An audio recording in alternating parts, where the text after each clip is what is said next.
Hi అండి, అందరికీ నమస్తే. నేను మీ Gayatri. Welcome to Gayatri cookings and blogs. ఎలా ఉన్నారండి అందరూ? నేను బాగున్నాను. మీ అందరూ కూడా చాలా చాలా బాగుండాలని మనస్ఫూర్తిగా కోరుకుంటూ ఈరోజు వీడియోలోకి అయితే వెళ్ళిపోదాము. ఈరోజు వీడియో అండ్ రెసిపీ వచ్చేసరికి నల్లేరు ఉంటుంది కదండి, హెల్త్కి చాలా చాలా అంటే చాలా బెనిఫిట్స్ ఉన్నాయి దీనివల్ల. నల్లేరుతో పచ్చడి అనేది ఎలా ప్రిపేర్ చేసుకోవాలి, అన్నంలోకి, దోశలోకి, అలాగే ఇడ్లీలోకి, టిఫిన్ సెక్షన్లో కూడా చాలా బాగుంటుంది ఈ పచ్చడి. చూస్తున్నారా, ఇక్కడ కొత్తిమీర అయితే ఏదో ఒక విధంగా సాధించానమాట. మీకు ముందు వీడియోలో కూడా చూపించాను. కొత్తిమీర అనేది నాకు చాలా కష్టంగా అవుతూ ఉంది, అసలు పెంచలేకపోతున్నాను అని. బట్ ఎంతో కొంత నేనైతే కొత్తిమీరని పెంచడంలో సక్సెస్ అయ్యాను. అందుకని ఈ వీడియో క్లిప్ అనేది మీకు యాడ్ చేస్తూ ఉన్నాను అనమాట. చాలా హ్యాపీగా ఉండింది. కూరగాయలు కూడా మనకి హార్వెస్ట్ అనేది చాలా బాగానే వస్తూ ఉన్నాయి. సో కొద్దిగా ఒక వీడియో చిన్న క్లిప్ అయితే మీకు యాడ్ చేశాను, చూసి మీరు కూడా హ్యాపీగా ఫీల్ అవుతారు అని అనేసి. అయితే ఎవరైనా కనుక మన ఛానల్ని ఫస్ట్ టైం చూస్తున్న వాళ్ళైతే ఖచ్చితంగా లైక్ చేయండి, షేర్ చేయండి, అలాగే సబ్స్క్రైబ్ చేసి మీ సపోర్ట్ని అయితే నాకు కంపల్సరీగా అందజేస్తారని అనుకుంటున్నాను. ఇప్పటివరకు సబ్స్క్రైబ్ చేసుకున్న వాళ్ళందరికీ పేరు పేరున థ్యాంక్స్ అండి. అయితే ఇక లేట్ చేయకుండా మనం వీడియోలోకి అయితే, రెసిపీలోకి అయితే వెళ్ళిపోదాము. ఫస్ట్ అయితే స్టవ్ ఆన్ చేసుకొని 1 టేబుల్ స్పూన్ వరకు ఆయిల్ని తీసుకొని, గుండు మిరపకాయలు ఉంటాయి కదా, గుండు మిరపకాయలని మన కారానికి తగినన్ని అయితే తీసుకొని ఈ విధంగా చక్కగా వేయించేసుకోవాలి పచ్చివాసన పోయేంత వరకు. కొద్దిగా ఈ గుండు మిరపకాయలు అయితే వీటికి బాగుంటాయి. తొడియాలు అనేవి తీయాల్సిన అవసరం లేదు. తొడియాలు ఉన్నా కూడా బాగానే ఉంటుంది. తీసేసుకోవాలంటే మీరు తొడియాలు అనేవి తీసేసుకోవచ్చు. అలాగే 1 టీ స్పూన్ వరకు ధనియాలను కూడా వేసుకొని ఆ ఎండుమిర్చిలోనే వేయించేసుకొని వీటన్నిటిని కూడా చక్కగా వేగిపోయిన తర్వాత పక్కన సపరేట్ చేసేసుకోవాలి. ఇంకా జీలకర్ర కానీ ఇవేమి కూడా ఇందులో యాడ్ చేయాల్సిన అవసరం లేదనమాట. ధనియాలు అలాగే ఎండుమిరపకాయలు, మీ దగ్గర గుండు మిరపకాయలు కనుక లేకపోతే మామూలుగా నీటి మిరపకాయలు ఉంటాయి కదా, అవైనా యాడ్ చేసుకోవచ్చు. చూసారు కదా, ఈ విధంగా లో ఫ్లేమ్లో కనుక పెట్టుకొని ఫ్రై చేసుకున్నామంటే మనకి మిరపకాయలు అనేవి చక్కగా ఫ్రై అయిపోతాయి అన్నమాట.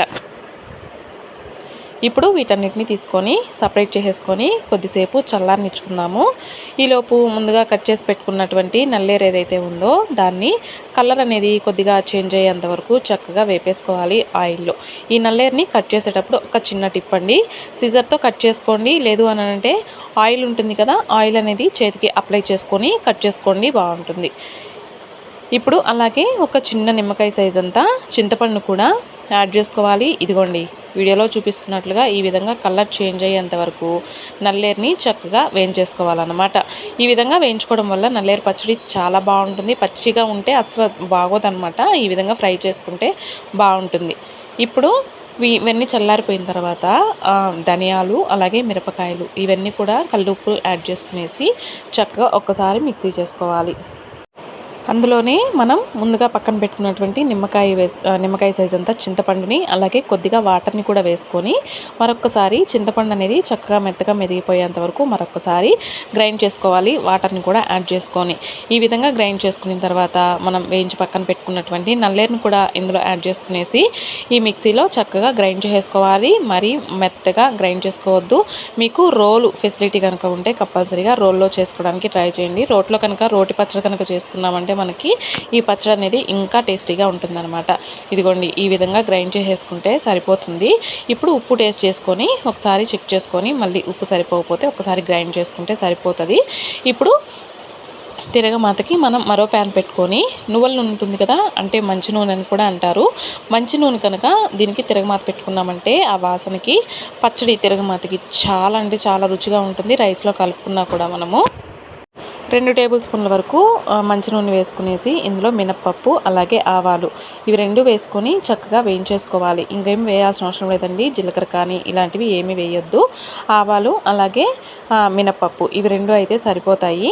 ఈ విధంగా వేయించేసుకునేసి చక్కగా ఫ్రై అయిపోయిన తర్వాత మనం గ్రైండ్ చేసి పెట్టుకున్నటువంటి పచ్చడి ఏదైతే ఉందో ఆ పచ్చడిని ఇందులో యాడ్ చేసేసుకొని చక్కగా పచ్చివాసన పోయేంత వరకు, అంటే మనము ఈ ఆయిల్లో పచ్చడి అనేది చక్కగా మిక్స్ అయ్యేంత వరకు చక్కగా లో ఫ్లేమ్లో పెట్టుకునేసి ఒక 2 నుంచి 4 నిమిషాల పాటు ఉడికించేసుకున్నామంటే, ఒకవేళ మీకు వాటర్ అవసరం అనిపిస్తే వాటర్ కూడా యాడ్ చేసుకోండి.